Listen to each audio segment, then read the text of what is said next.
O que aconteceu no Mané Garrincha não foi normal. E nos bastidores do Flamengo, o clima é de indignação total. O que parecia apenas mais uma final de Supercopa se transformou em um dos episódios mais polêmicos, confusos e inacreditáveis da temporada, um lance, uma decisão, e tudo mudou, nada foi visto como acaso. A nação rubro-negra ainda tenta entender como uma final desse tamanho foi marcada por um episódio que ninguém esperava e que agora reverbera forte nos corredores da Gávea. Antes de entrar a fundo nesse assunto, já se inscreve no canal, deixa o like e ativa o sino. Isso não custa nada pra você e ajuda demais o nosso trabalho a continuar trazendo informação, bastidor e análise real para o torcedor rubro-negro. Aqui a gente vai além da manchete, agora fica comigo até o final, porque o que está vindo à tona é pesado. A Supercopa tinha tudo para ser histórica, dois gigantes, clima de decisão, palco neutro e atenção nacional. O Flamengo entrou em campo focado, preparado, confiante. A estratégia estava definida, o time sabia o que fazer e a leitura era clara. Jogo grande se decide no detalhe, mas no meio da partida, um lance envolvendo Carrascal e Breno Bidon mudou completamente o roteiro da decisão. O que veio depois pegou até quem vive o dia a dia do clube de surpresa. Um cenário confuso, um VAR que entrou em cena fora de qualquer padrão conhecido, uma decisão que explodiu como uma bomba no banco de reservas do Flamengo, jogadores sem entender, comissão técnica tentando assimilar, diretores trocando olhares. O sentimento era um só, algo saiu totalmente do controle. Segundo relatos de pessoas próximas ao clube, o Flamengo se preparava para voltar do intervalo com outra estratégia, pensando em um jogo 11 contra 11. Tudo estava desenhado para o segundo tempo, mas a expulsão de Carrascal não estava em nenhum plano. E isso bagunçou completamente o desenho tático pensado para na final. Esse não foi apenas mais um lance polêmico. Para quem vive os bastidores, foi um movimento que pesou diretamente no resultado final. E nos corredores da Gávea, a leitura é dura. Algo muito estranho aconteceu, não só pela decisão em si, mas pela forma como tudo se desenrolou. Jogadores ficaram em campo, depois foram para o vestiário. Em seguida, o VAR entrou em ação. Um roteiro confuso, fora do normal, que pegou todo mundo de surpresa. Esse encadeamento de fatos acendeu um alerta imediato dentro do clube. Nada parecia seguir o fluxo natural de uma decisão de arbitragem, e é nesse ponto que entra Felipe Luiz. Conhecido por seu perfil mais contido, dessa vez ele não se calou. Pelo contrário, o que ele disse após o apito final elevou ainda mais atenção e levantou questionamentos sérios sobre a condução da arbitragem. Segundo relatos internos, suas palavras ecoaram forte nos bastidores e rapidamente se espalharam entre pessoas ligadas ao Flamengo. Eu nunca tinha visto isso na minha vida. Essa frase não foi apenas um desabafo, foi um recado, um sinal claro de que, para o Flamengo, aquela expulsão foge completamente de qualquer padrão aceitável. E o que ainda vai ser revelado sobre esse episódio pode mudar totalmente a forma como essa final será lembrada. Na próxima parte, eu vou te contar exatamente o que Felipe Luiz disse, como o vestiário reagiu após o apito final, e por que esse episódio já é tratado internamente como um divisor de águas na relação do Flamengo com a arbitragem. Depois do apito final, o que se viu dentro do vestiário do Flamengo foi um cenário raro, não de gritaria, não de descontrole, mas de incredulidade. Jogadores sentados em silêncio, alguns ainda com o uniforme molhado, olhando para o chão. Comissão técnica reunida, tentando entender o que tinha acabado de acontecer. Dirigentes trocando olhares, sem palavras. A sensação era clara para todos ali dentro. Aquilo não fazia sentido. Internamente, a leitura é de que o Flamengo foi atingido não só esportivamente, mas psicologicamente. A expulsão de Carrascal desmontou completamente o plano traçado para o segundo tempo.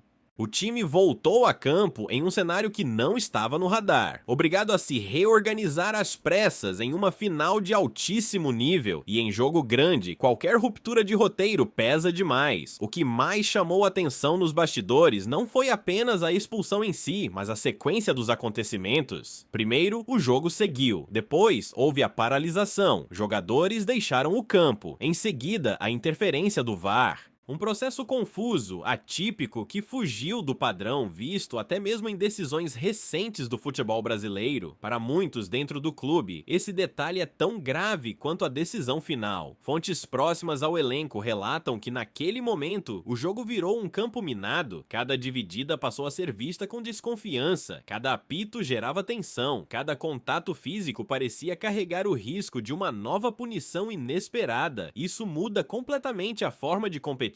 Um time que vinha confiante passa a jogar travado, com medo de errar fora do contexto normal do jogo. Felipe Luiz, ainda com o sangue quente, deixou claro que não buscava desculpas para o resultado, mas também não aceitou tratar o episódio como algo corriqueiro. Seu posicionamento foi firme, direto e calculado. Não foi ataque gratuito, foi um recado institucional, um aviso de que o Flamengo não enxergou aquela decisão como algo comum. Dentro do clube, a declaração do treinador foi vista como necessária. Muitos entendem que alguém precisava externar o sentimento que estava represado, não como vitimismo, mas como proteção, porque o entendimento interno é simples. Se o Flamengo não se posicionar, episódios assim tendem a se repetir. A diretoria acompanha tudo de perto. O episódio já é tratado como divisor de águas, não apenas pelo título perdido, mas pelo impacto que isso gera para o restante da temporada. A leitura é de que a relação com a arbitragem entra em um novo capítulo a partir dali, um capítulo de vigilância máxima. Há também a percepção de que esse lance vai muito além daquela final específica. Nos bastidores, existe a preocupação real de que o Flamengo precise se blindar institucionalmente para o que vem pela frente. A temporada é longa, jogos grandes virão, e ninguém quer ser surpreendido novamente em um momento decisivo.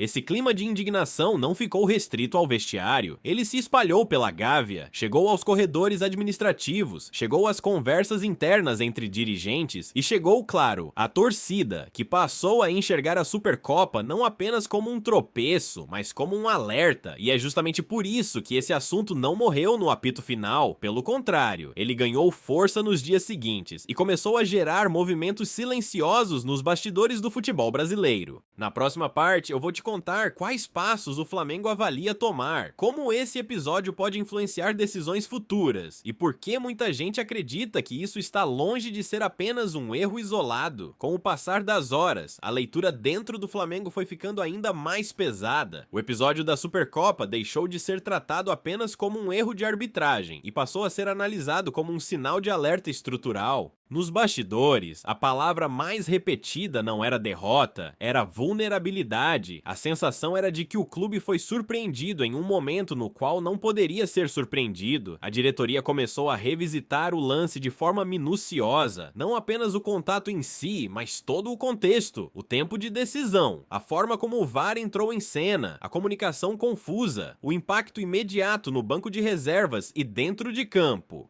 Para quem acompanha a arbitragem de perto, aquele roteiro não seguiu o fluxo normal de uma decisão em final e isso incomodou profundamente. Internamente, existe a avaliação de que o Flamengo precisa mudar sua postura institucional em relação à arbitragem, não no sentido de confronto público constante, mas de presença, de vigilância, de proteção preventiva. O clube entende que não pode mais ser reativo, apenas se manifestando depois do prejuízo consumado. A leitura é clara. Em competições grandes, detalhe decide título, e detalhe não pode ser deixado solto. Felipe Luiz ganhou ainda mais respaldo interno após sua declaração, não por ter falado, mas pela forma como falou, sem acusar nomes, sem criar teoria vazia, mas deixando claro que o que aconteceu foge do normal. Para muita gente dentro do clube, essa postura foi vista como liderança, como alguém que entendeu que aquele momento exigia posicionamento, não silêncio. O elenco também sentiu o impacto. Jogadores experientes comentaram internamente que raramente viram um jogo mudar de forma tão abrupta por um processo tão confuso. Isso gera desgaste emocional, quebra a concentração, tira o time do eixo e em uma final isso custa caro. Não é desculpa, é contexto. Outro ponto que passou a ser debatido é o efeito desse episódio para os próximos jogos. Existe o receio de que o Flamengo entre em campo mais tenso, mais desconfiado, menos solto, e isso é tudo o que o clube clube não quer. A comissão técnica trabalha para transformar a revolta em combustível, não em medo. Mas o trabalho mental agora ganhou peso equivalente ao tático e ao físico. Nos bastidores do futebol brasileiro, o assunto também começou a circular. Pessoas ligadas a outros clubes passaram a comentar o episódio com estranhamento. Árbitros, ex-árbitros e analistas apontaram que a condução daquele lance abre um precedente perigoso. Quando o padrão se torna imprevisível, o jogo perde referência. E isso afeta todos, por isso dentro do Flamengo cresce a convicção de que esse episódio não pode ser tratado como algo isolado e esquecido. Ele entra para a lista de acontecimentos que moldam comportamento institucional, que influenciam decisões futuras, que alteram a forma como o clube se posiciona em reuniões, bastidores e discussões sobre arbitragem. E tudo isso acontece em um momento delicado da temporada.